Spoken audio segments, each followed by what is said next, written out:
சற்று முன் வெளியான முக்கிய அறிவிப்பின்படி விவசாயிகளுக்கு மகிழ்ச்சி செய்தி. குறைந்தபட்ச ஆதரவு விலையை குவிண்டாலுக்கு ரூபாய் 600 உயர்வு. செய்தியை முழுமையாக கேட்கறதுக்கு முன்னாடி நம்ம சேனலை சப்ஸ்கிரைப் பண்ணலாம். சப்ஸ்கிரைப் பண்ணிக்கோங்க. மறக்காம பெல் பட்டனை கிளிக் பண்ணிக்கோங்க. அப்பதான் நம்மளுடைய அப்டேட்டட் நியூஸ் உங்களுக்கு உடனுக்குடன் வந்து சேரும். பிரதமர் நரேந்திர மோடி தலைமையிலான பொருளாதார விவகாரங்களுக்கான மத்திய அமைச்சரவை குழு 2026 முதல் 2027 ஆண்டு சந்தைப்படுத்தல் நடவடிக்கையாக ரபி பருவத்தில் பயிரிடப்படும் கட்டாய பயிர்களுக்கு குறைந்தபட்ச ஆதரவு விலைகளை அதிகரிக்க ஒப்புதல் அளித்துள்ளது. விவசாயிகளுக்கு அவர்களது வேளாண் விளைபொருட்களுக்கு லாபகரமான விலையை உறுதி செய்வதற்காக 2026 முதல் 2027 ஆண்டு சந்தைப்படுத்தல் நடவடிக்கையாக ரபி பருவ பயிர்களுக்கான குறைந்தபட்ச ஆதரவு விலையை மத்திய அரசு அதிகரித்துள்ளது. குங்குமப்பூவிற்கு குறைந்தபட்ச ஆதரவு விலையை குவிண்டாலுக்கு 600 ரூபாயாகவும், அதைத் தொடர்ந்து பயிறு அதாவது மசூர் குவிண்டாலுக்கு 300 ரூபாயாகவும் உயர்த்தி அறிவிக்கப்பட்டுள்ளது.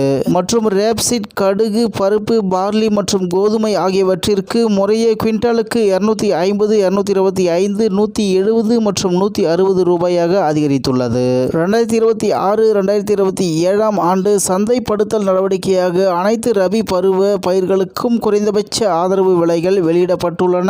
மனித உழைப்பிற்கான கூலி, காளை மாடுகளின் உழைப்பு அல்லது இயந்திர உழைப்பு போன்றவற்றிற்கான செலவுகள், நிலம் குத்தகைக்கான வாடகை, விதைகள், உரங்கள், நீர்ப்பாசன கட்டணங்கள், கருவிகள் மற்றும் பண்ணை கட்டிடங்கள் போன்ற பல்வேறு உள்ளீடுகளை பயன்படுத்துவதற்கான செலவுகள், பணி மூலதனத்திற்கான வட்டி, பம்பு செட்டுகளை இயக்குவதற்கான டீசல், மின்சார இதர செலவுகள் மற்றும் குடும்ப உறுப்பினர்களின் உழைப்பின் கணக்கிடப்பட்ட மதிப்பு போன்ற அனைத்து செலவுகளையும் உள்ளடக்கியது. 2026 முதல் 2027 ஆண்டு சந்தைப்படுத்தல் நடவடிக்கையாக கட்டாய ரபி பருவ பயிர்களுக்கான குறைந்தபட்ச ஆதரவு விலை அதிகரிப்பு. அகில இந்திய சராசரி உற்பத்தி செலவில் குறைந்தது 1.5 மடங்கு குறைந்தபட்ச ஆதரவு விலையை நிர்ணயிப்பதற்கான 2018 முதல் 2019 ஆண்டின் மத்திய பட்ஜெட் அறிவிப்புக்கு இணங்க உள்ளது.